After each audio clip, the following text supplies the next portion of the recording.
Alright, so we're about to start my favorite course as a student. I hope it's going to become your favorite course, and I want to give you a warning right off the bat. This is going to be a little bit longer of a lecture than I normally cover. And the reason is, I want to cover the whole class tonight. I'm not joking. I really want to teach you everything that we're going to cover in this class tonight at a high level. And so I like to do this in my more advanced classes, is to just give you an overview of the entire course on day one. That way you have a little bit of insight into what you're going to look for. Forward to it for the next 16 weeks. So you don't need to understand everything in perfect detail tonight. Like I said, we're going to go into way more detail with it over 16 weeks. But by the end of this lecture, you're going to know how to design a full pharmaceutical bottling plant, which is particularly important right now since there are a lot of pharmaceutical plants that are working overtime right now, right? Vaccine type stuff. But that's the idea. Is like I said, I want to give you the big picture of everything. So I'll point out when something's a little bit more important to remember, and you'll have the homework assignment that will kind of drill you in on the things that we need to remember from this lecture. But big picture, just sit back, enjoy, and get the big picture idea of what's going on. Alright, so you've probably already heard me say this if you heard me talk about the program, that there's a digital track and an analog track. Right? Every semester you take a digital course and an analog course. And let's be honest, you probably have no idea what I'm talking about, right? That's pretty normal. We haven't even talked about what digital is and what analog is. So that's what we're going to do right now. So let's talk about what is the difference between digital and analog. Now, when I teach this class in person, the first thing I ask my class is, do we live in a digital world or an analog world? So I'm asking you right now, do we live in a digital world or an analog world? No, I've been teaching for 3 semesters now online. I still can't hear your thoughts. But my guess is if it's like the classroom, a lot of you probably said we live in a digital world. And unfortunately, that's not true. I mean, I know why you say it, right? Like basically the media, everybody always tells us, we live in a modern digital world. But the truth is the world around us is still all analog. And what does that mean? What does it mean to be analog? Well, let's say that we wanted to record the temperatures across one single day. So you notice I got a graph here. On the left we have the possible temperatures, anywhere from 70 degrees up to 100 degrees. And on the bottom, I have one day. It starts at midnight, goes all the way through to noon, and then we have the PM hours and it gets back to midnight again. If I were to record the temperatures throughout the day, it would look something like this. Right? At midnight, it still keeps getting cooler for a little while. Then around 6 a.m. the sun starts to rise, and so the day starts to heat up. It maxes out about 1 or 2 o'clock, and then it begins to get cooler again as the sun sets. And so this is what the temperatures would look like across a whole day. Now what I want you to notice is that, notice this is a smooth line. Meaning, it doesn't just go from, let's say, 80 degrees to 85. It first goes to 81, 82, 83, and 84. But it does more than that, right? It doesn't just go from 80 to 81. It goes from 80 to 80.1 first. And it goes even more than that. It goes from 80 to 80.01. And so on and so on. So let's say that I wanted to record every possible temperature that it hit every single day. So I have a box, and in that box I can write a temperature, like 80.001. If I wanted to record every temperature that it hit, how many boxes would I need? Yeah, I'd need a lot, right? Can we give it an actual number? No, in fact, we can't. The best we can do is we'd say we would need infinity boxes. Right? Because like I said, we can always make it smaller. I could go to 80.00001, which it had to pass through to get to 81. And so this is what we mean by analog. Another word is continuous, meaning it's a smooth transition, right? It goes through every possible temperature, and there are an infinite number of them. And so this is one of the issues with analog. If I want to store analog in, say, a modern system, I would need infinite amount of space. But do we always need that? Right? Let's say I just want to keep track of the temperatures that hit all day. What else could I do? Well, instead of having every possible temperature, couldn't I do this? Couldn't I just store the temperature at every hour? So we can see here it was about 74, maybe 73, 73, 72, 71, down to 70, right? And do this throughout the whole day. Notice, is this good enough? For most human cases, right, if we're not doing some sort of scientific experiment, this is probably good enough for your weather station to tell you what the temperature was all day. And notice that we can even do better than this, right? I could draw a line from here to here and kind of know. It wouldn't be perfect, but I'd kind of know what the temperature was at 9:30. And so this is the idea behind digital. Instead of recording every possible temperature, we call this sampling. We just sample it. We measure it once per hour. And so the disadvantage is we don't know 100% of the information, but what's the advantage? Well, instead of needing infinity boxes, now I need 24 boxes, right? One box to store it at every hour. This is one of the advantages of digital and why a lot of our modern systems move to digital, is that, like I said, we can take what would require a ton of information and shrink it down. And we can even do better than that. You guys may have heard of compression, right? It's used in movies and TVs that you download online. Yeah, compression, we can even take this 24 and find ways to shrink it even more. And so this is one of the advantages of digital. Let me show you another advantage of digital. What I have here is an old school audio system, right? And it's totally analog. So what happens is, you've got a microphone up here, right? These things are called capacitors. Those of you who are in AC are going to learn about them this semester. Those of you who are in DC will learn about them next semester. What happens is, as somebody comes and talks into the microphone, their voice causes the air pressure coming from their voice causes this capacitor to move closer together. And we can recreate that with it basically creates a voltage waveform on the wire, like this. The problem is, it's really low level, right? It's not loud enough to hear. And so what we have is we have an audio amplifier. That takes whatever comes in here and just makes it bigger. Right? That's what an amplifier does. It takes what its input and makes it bigger. And then we can send that to a speaker and you can hear it. So what's the problem with this with analog? The problem is, remember we said in analog, any input is good, right? It could be infinite values. Every possible value is represented. In the real world, we have what's called noise, right? Let's say somebody turns their car on, or maybe you started a microwave or something, right? What happens is, this wire works like a little bit of an antenna, and it picks up some of that noise. And so let's say the red is bad. The red is not what we want. What happens when it comes outside of the amplifier? Well, the amplifier doesn't know it's bad, right? All values are acceptable, and so it just gives us that big spike right there. And so we hear static, or we hear a screech, or some noise we don't want to hear. This is one downside of analog, right? We get a perfect representation of the input, but that includes both the good and the bad. And so as we'll see, digital can help with this. We're going to cover this in just a second, but in digital, we only have two acceptable values. We have a 0 and we have a 1, right? If we're talking about voltage, maybe that's 0 volts and 5 volts. And I know you guys in DC don't quite know what voltage is. You will by the end of next week, but just picture it as something to do with electricity, right? We've got 0 volts or 5 volts.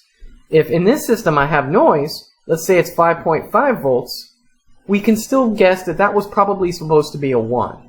And this is why when you listen to, like, when you watch, I guess most of you haven't seen TV that's not digital, but when you watch TV that's digital, it's either perfect or it's horrible, right? You don't have enough information to get anything out. We don't have static on CD players or MP3 players the same way that we did back when we had analog stuff.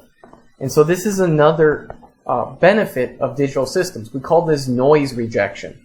Since only two values are possible, if we get a third value, we know that it was probably one of the two. Whereas in an analog system, because everything is acceptable, we can't get rid of that noise as easily. Alright, so this is what a modern system would look like, and I really need to update this slide. Let's say iPhone or, well, I can't spell phone now. iPhone or MP3 player or whatever it is you have, right? What comes out of it are ones and zeros. And so like I said, if this 1 is a little bit too high, we still know what it was supposed to be. The problem is, I told you, we live in an analog world. If I were just to plug ones and zeros into your ear, it wouldn't sound very good, right? We need like Elon Musk's MindLink thing maybe? But until we have MindLink, still, our ears hear audio. It's the air pressure that hits your ear. And so we need something called a D2A, a digital to analog converter. So it takes this digital data and it returns it to analog, but a more perfect analog because it's able to get rid of the bad stuff. And then we stick it through an amplifier and then we have it through our speaker. And so again, these are some of the advantages, just a few of the advantages of digital versus analog and why we've mostly switched all of our modern electronics to digital systems.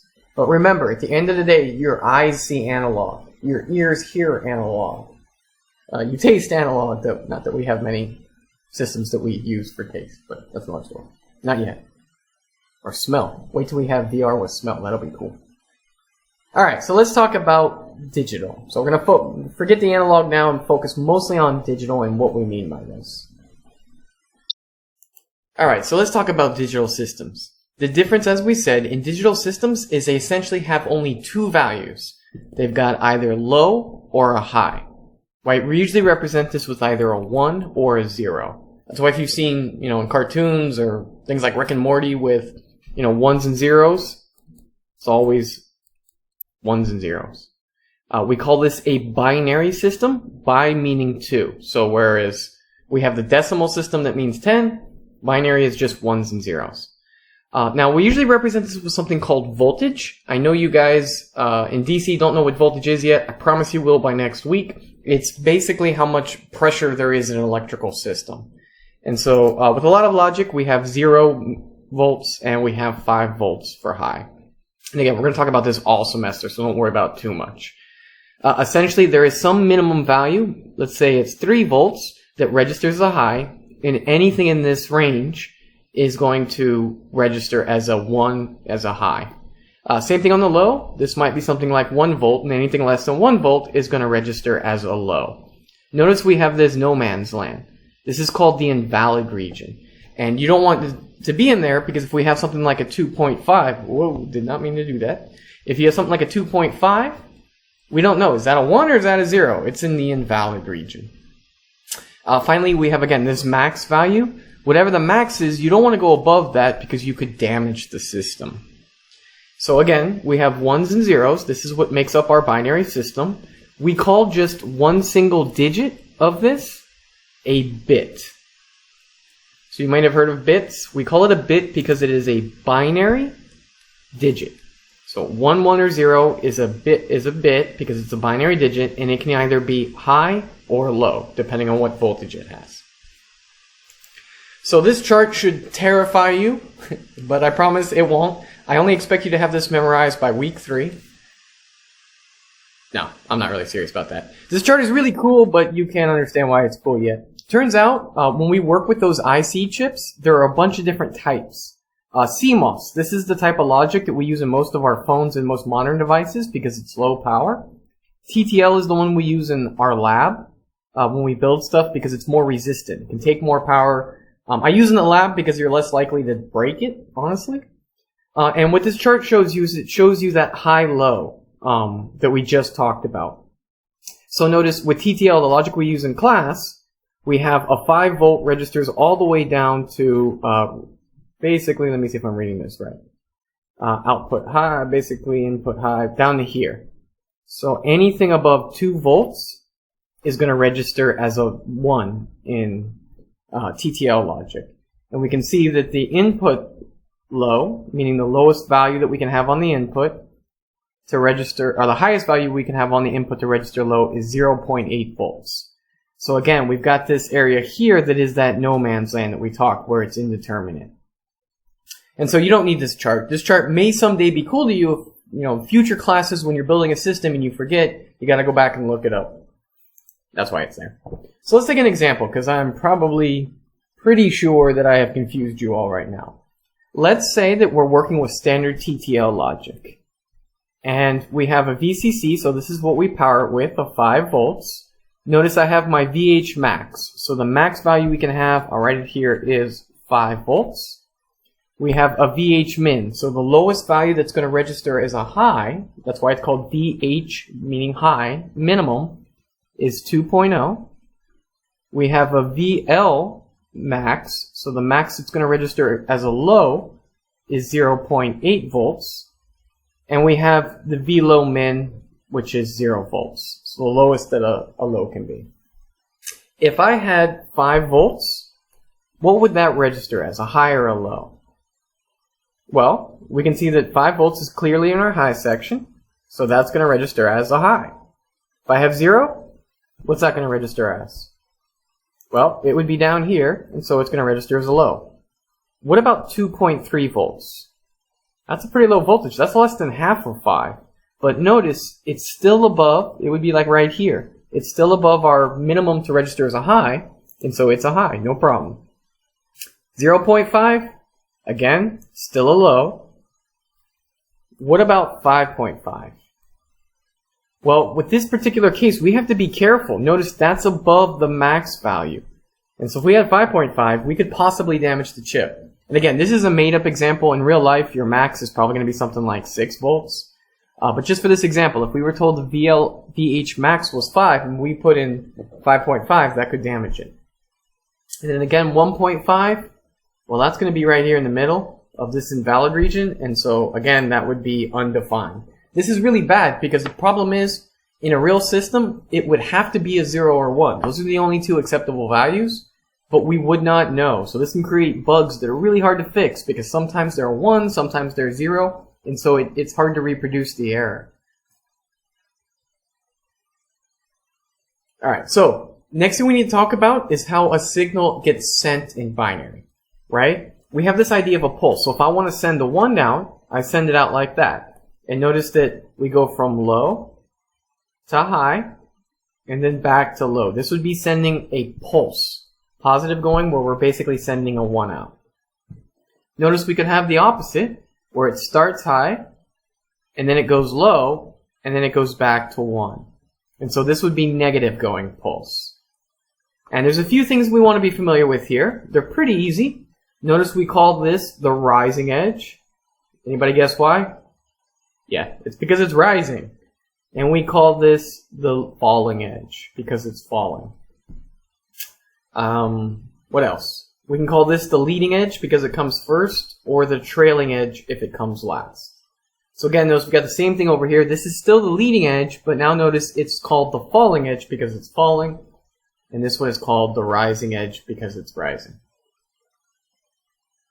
In real life, pulses don't look this good. Like if you zoom out, it might look like this. But remember, at the end of the day, everything is analog. Even our voltages are analog.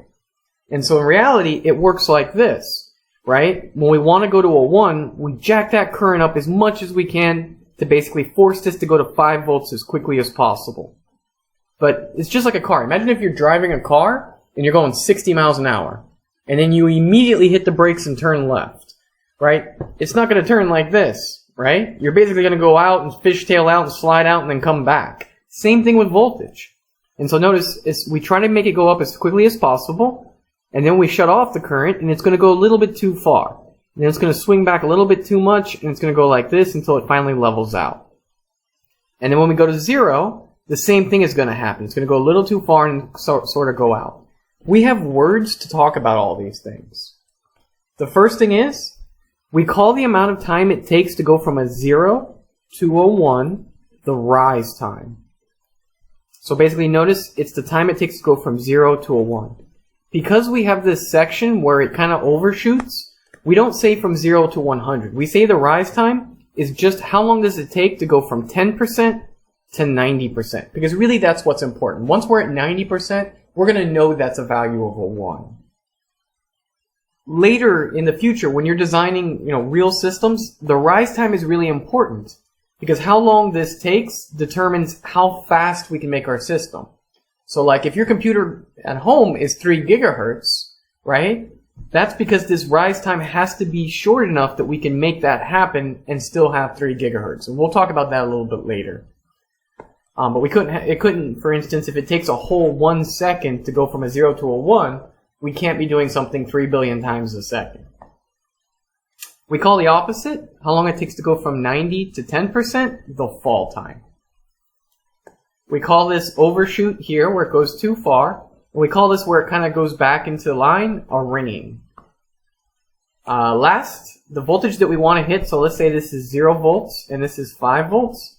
We call the 5 volts the amplitude. How high does our signal go? Okay, so we've talked about these signals. They can come in two ways. Periodic, like a clock, or non-periodic. So a periodic signal is always the same. Notice that it repeats over and over, the same thing. This is like the clock in your computer. We also have non-periodic signals. Notice that this signal here does not repeat. It's basically, I don't want to say random, but it's not the same thing. It's not happening over and over again. So as an idea, like I said, this could be something like a clock, whereas a non-periodic could be like a TV, right? If you turn on a TV and it's got a digital broadcast coming from somewhere, it's hopefully not repeating over and over. It's something different every second. And so that would be like a non-periodic signal. If a signal is periodic, we can say more about it. We can basically say, what is the period? Meaning, how long does it take to repeat? So let's say that this repeats once every second. Our period would be 1 second. Or we can talk about the frequency.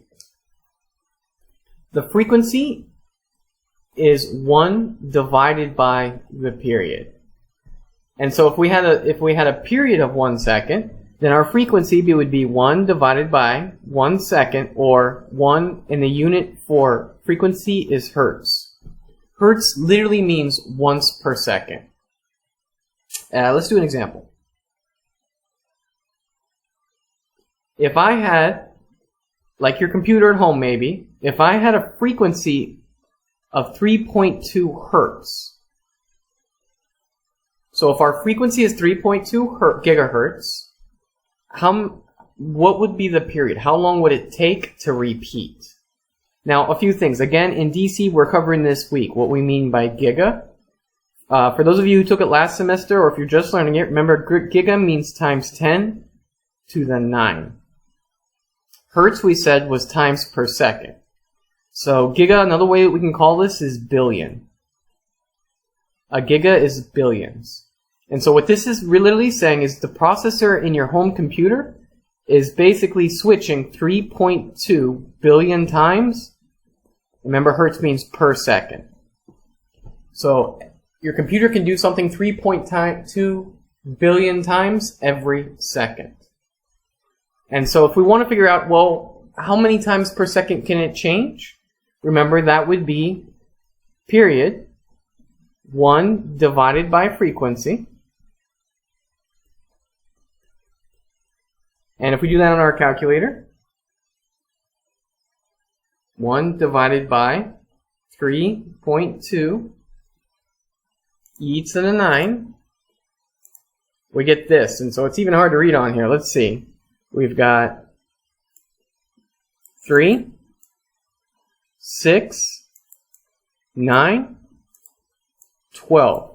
So 312.5 picoseconds. So that means 312.5 times 10 to the negative 12 times per second your computer at home is doing something. That's crazy. And again, if you're just in DC, it's okay if you don't understand this just yet. When I'm talking about pico and 10 to the negative 12, we're covering it this first week, so don't worry about it too much.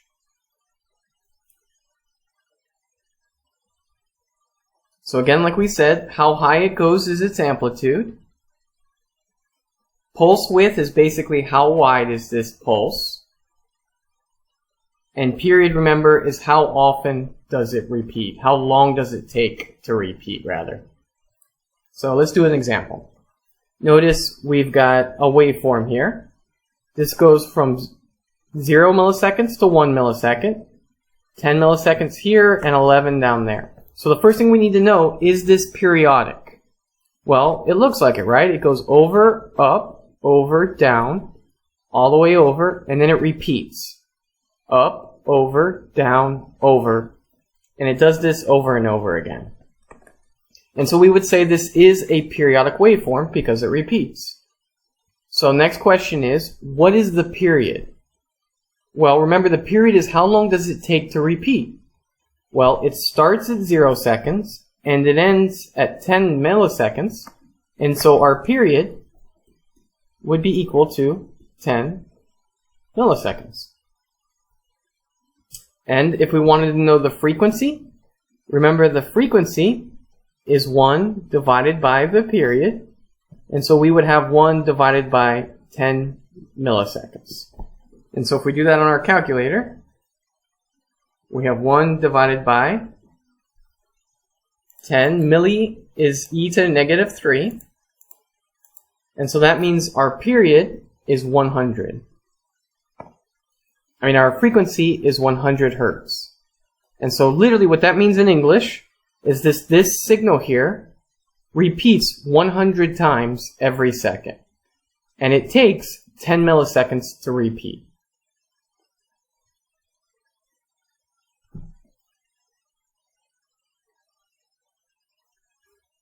So far we've looked at like one wire that has one pulse. Sometimes in modern systems, we do parallel, which means we have multiple wires all talking at once. And so what we can do is we can look at this on like a waveform. We can see this on something called a logic analyzer, which we have in the lab. And if we were to look at this, what would be the values of A, B, and C for every clock? Sounds complicated, but it's really easy, right? We can see that this goes up, and so this must be a 1. Notice this is low, so this must be a 0, and this is low, so this must be a 0. And so our number here is 1, 0, 0. In this region, this is low, so it's a 0. High here, so it's a 1. Low here, so it's a 0. So in this region, our value is 0, 1, 0. And that's how you read this. As I said, sometimes we can transfer things in serial. That's where we have one wire and we send the bits one after another. And so this is actually really common. You've heard of USB, I assume? That stands for Universal Serial Bus. So when you plug in your mouse, it's communicating over this one line in serial. The alternative to this is what we call parallel. So let's say I had to transfer 8 bits.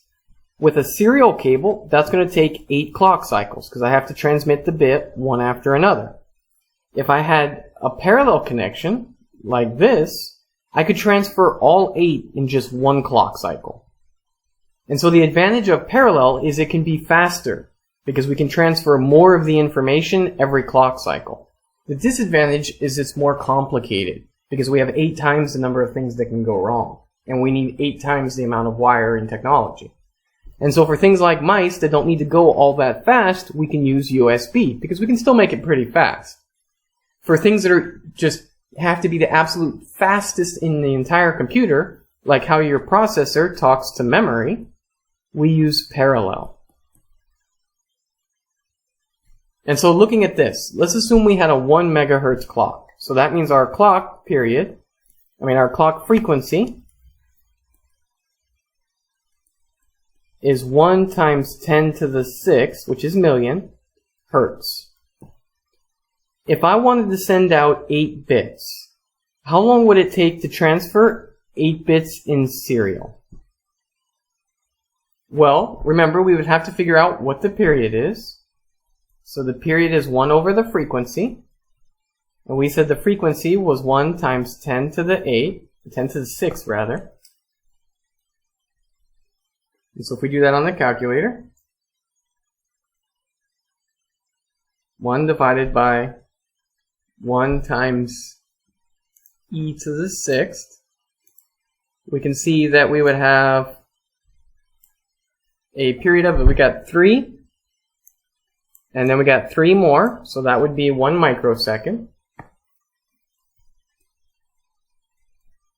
But since this is in serial, right, we would need 8 clock cycles to transmit our number. 1, 1, 0, 1, 0, 1, 0, 0. So we would need 8 clock cycles to transmit it, and so it would take 8 microseconds. If we did it in parallel, and we had 8 wires, we could transfer it all in just one cycle. All 8, one cycle, and so it would take 1 microsecond. And again, if the units are bothering you, because you're in DC, don't worry about it. We're going to cover it a lot this week. Alright, so big picture, we're going to zoom way out now. The stuff that we're going to cover from this point forward, Like I said, just sit back, relax. We're going to spend weeks going into basically every slide of this next section. You don't have to worry about getting the details. Just try to understand big picture what we're going to be spending the next few weeks learning. Okay, so believe it or not, from the most complicated systems that run satellites to playing Fortnite, whatever it is, all systems break down to just 3 operations. And technically, you only need 2 of them, believe it or not, to build anything. The first is what's called an AND gate. It's drawn like this, and I'm not going to go into too much detail because, like I said, we're going to cover all this later.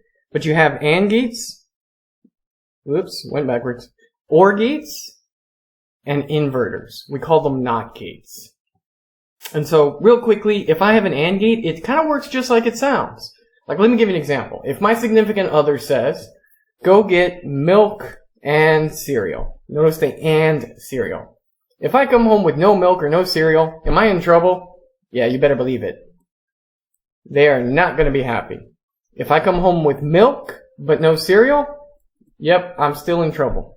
If I come home with no milk but I do get the cereal, I'm still in trouble. But if I come home with milk and I come home with cereal, so I have both, then things should be alright. I mean, let's be honest, I'm probably in trouble for something else, but at least I won't be in trouble for this. So that's how an AND gate works. For an AND gate to be true, all of its inputs have to be true, or 1. By the way, I don't think I mentioned this before. High, we call it a 1, and sometimes we call it true. Whereas a 0 would be false. And so that's how an AND gate works. Unless all of its inputs are a 1, its output will be a 0. OR gate? Basically, for an OR gate, only one of its inputs has to be true. Like, if I'm told I have to get milk or cereal, I don't know why they would say that, but if they said that, then as long as either one is true, it's going to be true. So, for instance, if both are true, it's true at the output. If only one of them, we still have a 1 at the output. It can be either one, we'll have a 1 at the output. But if both of them are false, so if I don't get anything, then yeah, I'm back in trouble. Oops, I put a 1, that should be a 0. And then a NOT, it just does the opposite. So if I give a NOT gate a 1, I get a 0 at the output. If I give it a 0, I get a 1 at the output. Everything on Earth that is a digital system can be made up from just these 3 gates. The most important, by the way, is the NOT gate. As long as you have the NOT gate and one of the other 2, we can build anything. I'm going to talk about it later. Alright, let's talk about bigger system concepts. Again, don't memorize this, don't study this week, just to show you the things we're going to be learning about.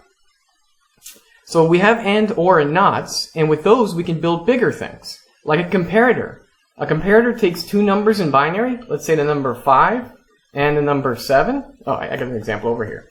They take the number 2 and the number 5, and if 2 is equal to 5, we would get a 1 here. But it's not, so we get a 0. 2 is not greater than 5, so we get a 0 here. And finally, 2 is less than 5, and so we get a 1 here. And so it's a device that just compares its 2 inputs. An adder does what it sounds like. If I put the number 3 here and the number 9 here, I'm going to get binary for the number 12 at the output. It adds stuff. We're going to build this from scratch this semester. An encoder is a way of taking basically some sort of input and turning it into binary. So think about your keyboard. Your keyboard has 127 buttons. Maybe more if it's a fancier one. But your basic one's going to have like 127 buttons. We don't have 127 wires running to our computer from that, right? That would be excessive, right? In fact, we said, remember, we use USB. USB is a serial line. We have to convert somehow those 127 keys into just one wire. We do that with an encoder. It takes whatever input is high here, and it gives us the binary for it. So like when you hit the number 9, it outputs in binary the number 9. A decoder is a way of decoding something from binary to something useful. So if we were in a lab, I would show you the multimeters that have what are called 7-segment displays. Before we used LCDs a lot, this was the type of display we had. You probably maybe have seen it in a car radio or something like that.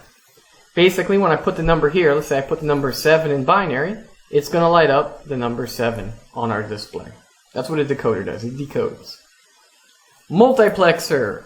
A multiplexer is a fancy word for a switch. If we called it a switch, we could charge $10 an hour. If we call it a multiplexer, people are going to give us like $30 an hour. It's great.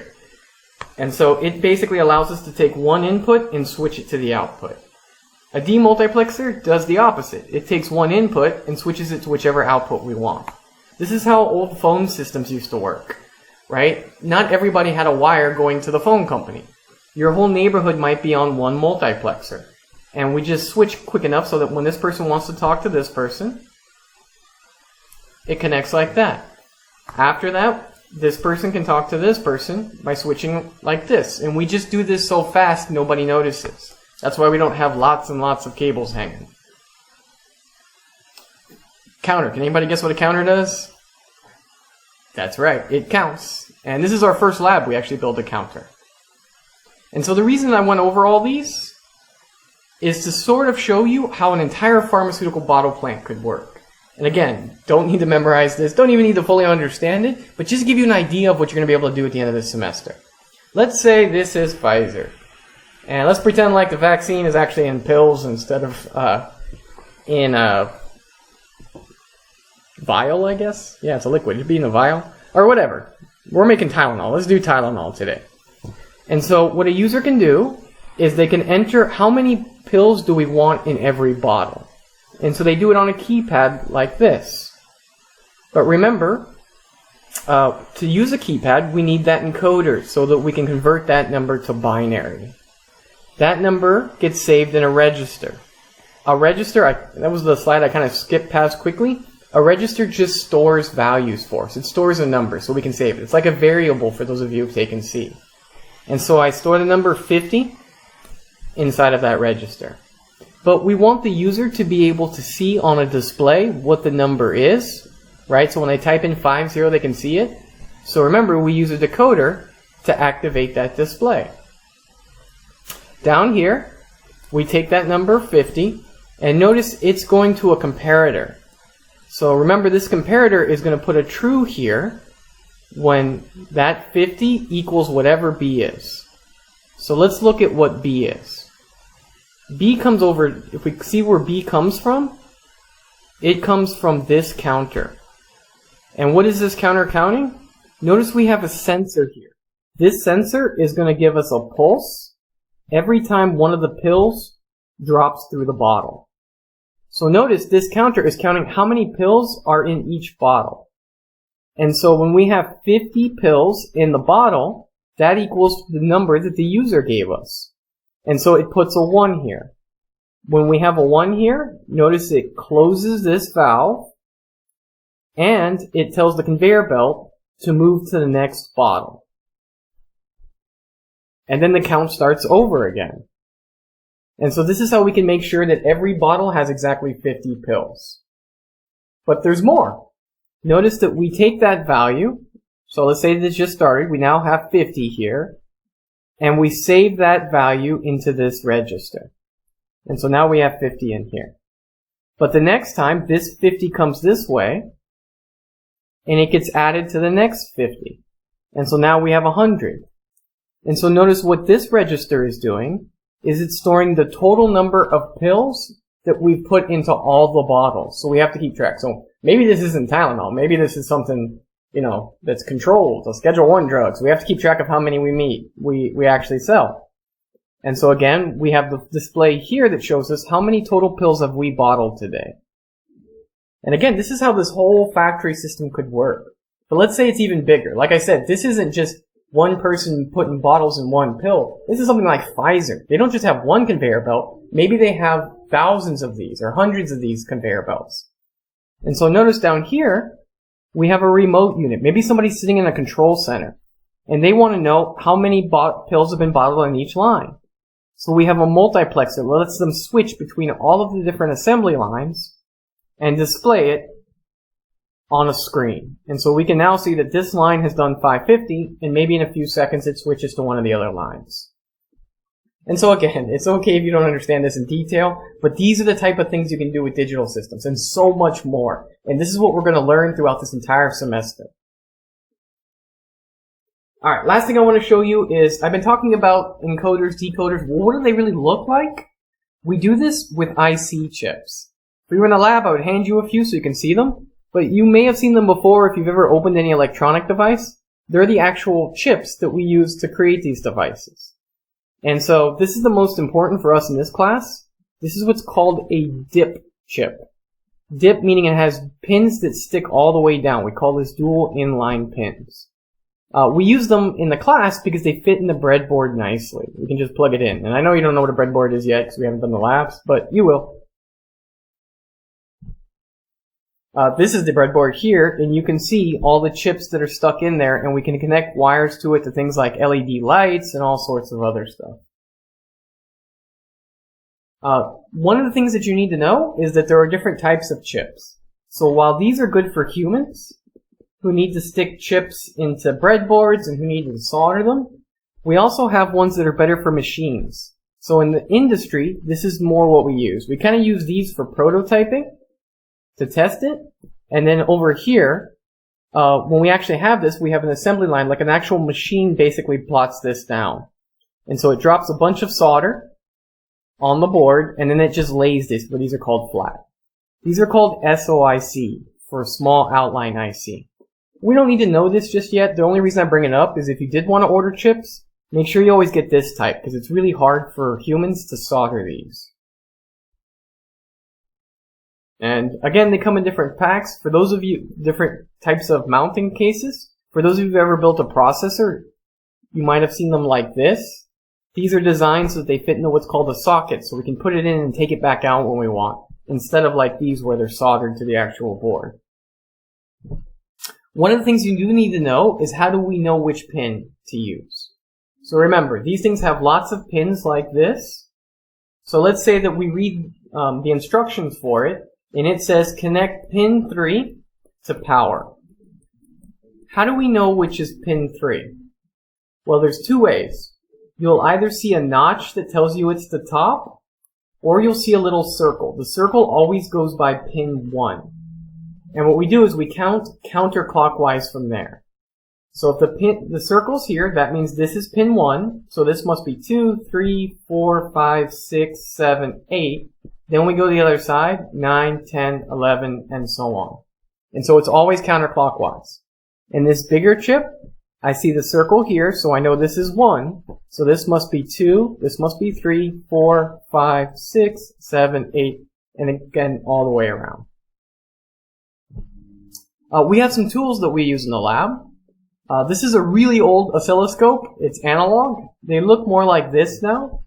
So for those of you who are in DC and learned about voltages before, we used a multimeter to measure the value of voltage. An oscilloscope actually lets us see it with our eyes.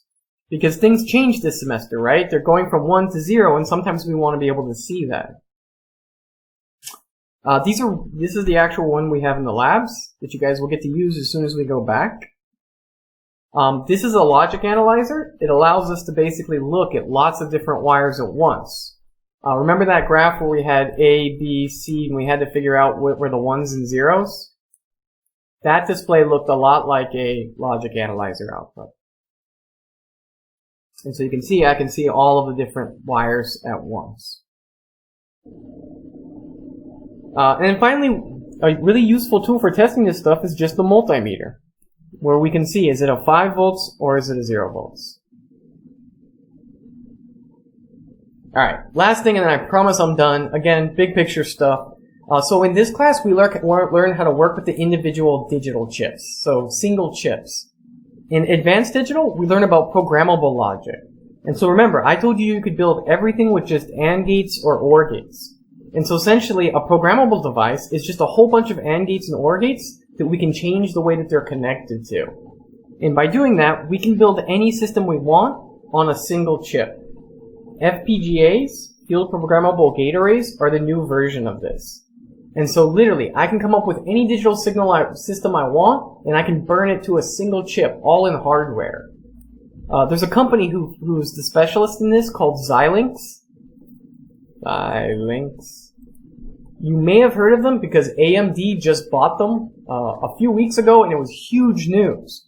And the idea is AMD can take their chips and put an FPGA on it and basically change it after it's already out in the field. So like if we want to do artificial intelligence, we can basically redesign the chip itself to make it absolutely blazingly fast. So you guys are going to learn all about this in advanced digital. And that's it for this first lecture. Again, let's just recap some of the terms we learned. Remember, analog is how the actual world is. It's continuous. Values don't just change from 1 to 0. They go to an infinite value in between. We said digital is different because it can only be one of two values, either a 0 or 1, which means we have the ability to reject noise. We can store stuff in smaller spaces, those types of things. Binary, remember binary are digital systems where we have two values, 0 or 1. And we said that bit was a single binary digit, so just one value, either a 1 or a 0. A pulse, remember, is where we send out a 1 or we can send out a 0. We didn't really talk about clocks. We did talk about gates. Remember that gates and, or, and not, we know we're going to cover a lot in the future. And fixed function logic are like those chips we saw where once they're manufactured, they always do one thing, like an AND. And we talked about programmable logic where it's a blank slate of a chip and I can reprogram it to be whatever I want it to be. Alright, so compared to analog systems, digital systems are what? Are they less prone to noise? Yeah, right? Because remember, we know they can only be a 0 or 1, so not everything is acceptable, so we can reject some of that noise. Can represent an infinite number of values? No, remember, we actually have to save them. They're discrete. And so this would not be true. Can handle much higher power? Nope, this is also not true. And so our answer is going to be A. The number of values that can be assigned to a bit. Well, remember, bit stands for binary, digit. Binary means 2. And so we can only store two values. Remember, we can store a 0 or we can store a 1. The time measurement between the 50% point, so from here, 50% to 50% on the leading edge to 50% on the trailing edge, is that rise time? No, remember rise time is how long it takes to go from 10% to 90%. Fall time is the same thing, but on the downslope. It's not period. Remember, period is how long it takes to repeat. So period would be from here to here. Pulse width? Yeah, that's how wide our pulse is, right? And so this one would be pulse width. The time between the 90% point on the trailing edge, so 90% on the trailing edge, to 10% on the trailing edge. What's that going to be? Did you say fall time? I hope you said fall time. That's fall time. The reciprocal of frequency. So reciprocal means 1 over f. Remember what that was? That's period. Remember? 1 over f equals p, and p is the same as 1 over f.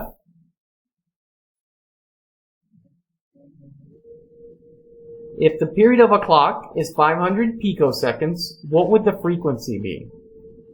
Well, remember, frequency is 1 over period. 500 picoseconds is 500 times 10 to the negative 12. And so we would just need to enter this into our calculator. If we do that, we're going to get 2 gigahertz. 2 times 10 to the 9th hertz. And, or, and not gates can be used to form what? Can they be used to form storage devices? What about comparators? What about data selectors? Remember, we said and, or, and not gates can make any digital system. And so it has to be all of the above. A shift register?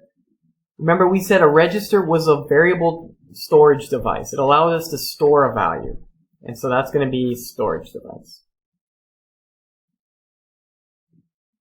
A device that is used to switch one of several inputs. So we have a bunch of inputs and we switch them to one output.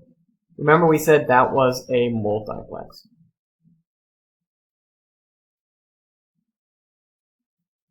And so, like I said, don't get too bogged down by the details today. If you're still kind of hazy on everything we covered, that's okay. That's supposed to be. I just wanted to give you a really big picture of everything up front. You have a homework assignment. That homework will kind of narrow down what it is you really need to take away from this lecture. And next week, we're going to start with the real stuff. If you have any questions, of course, you know how to reach me. I'll talk to you again soon.